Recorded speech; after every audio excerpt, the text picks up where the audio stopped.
A political storm is brewing in South Africa after the sudden and highly controversial leak of classified files allegedly linked to former Minister Lindiwe Sisulu. The documents spanning several years of government activity surfaced on social media platforms late last night, sparking intense public debate, a media frenzy, and a swift response from state authorities. Now, as investigators race to trace the source of the breach, the government faces mounting pressure to contain what could become one of the most significant information scandals in recent history. According to insiders, the leaked materials contain sensitive information related to government contracts, correspondence between high-ranking officials, and internal strategy documents reportedly connected to Sisulu's tenure in various cabinet positions. Though the authenticity of all the files has not yet been confirmed, several excerpts circulating online appear legitimate, featuring official letterheads and confidential markings. The release of such materials not only threatens the privacy of government operations but also raises questions about national security and internal accountability. The Presidency's office released an urgent statement early this morning, condemning the leak and announcing a full-scale investigation into the matter.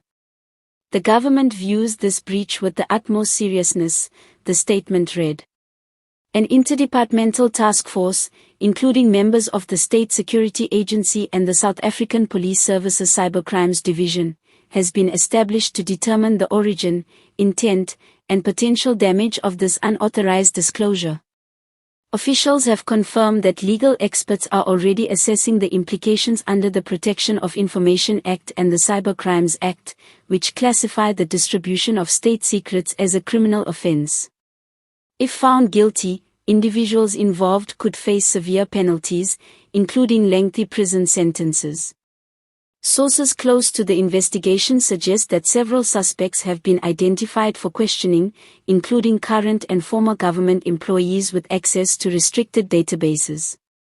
Lindiwe Sisulu, known for her outspoken political views and high-profile career spanning decades, has yet to issue a detailed statement addressing the leaks.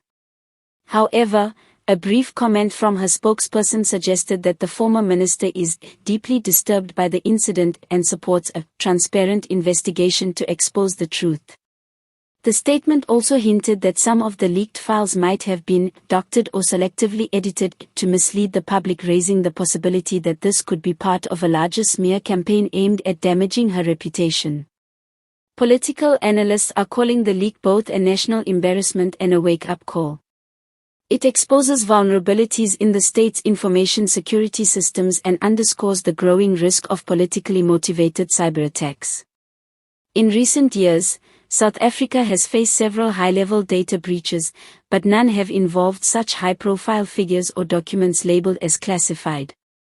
Meanwhile, opposition parties are using the moment to demand greater transparency.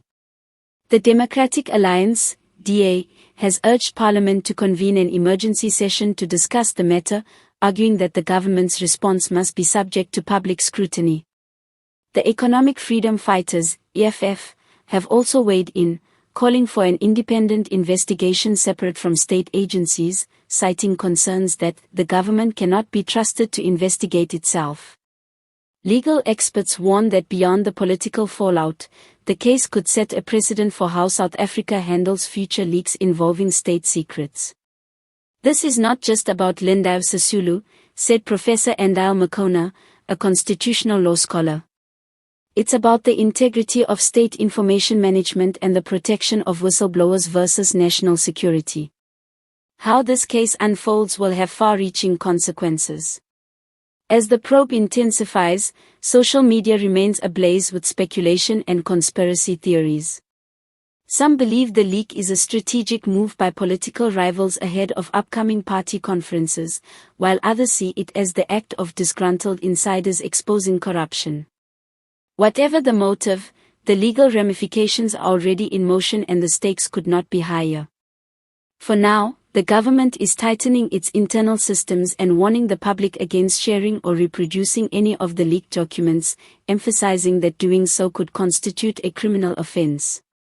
Yet, the damage to public trust may already be done. With the investigation underway and political tension on the rise, South Africa braces itself for what could become a defining legal and political battle, one that will test the resilience of its institutions and the accountability of its leaders.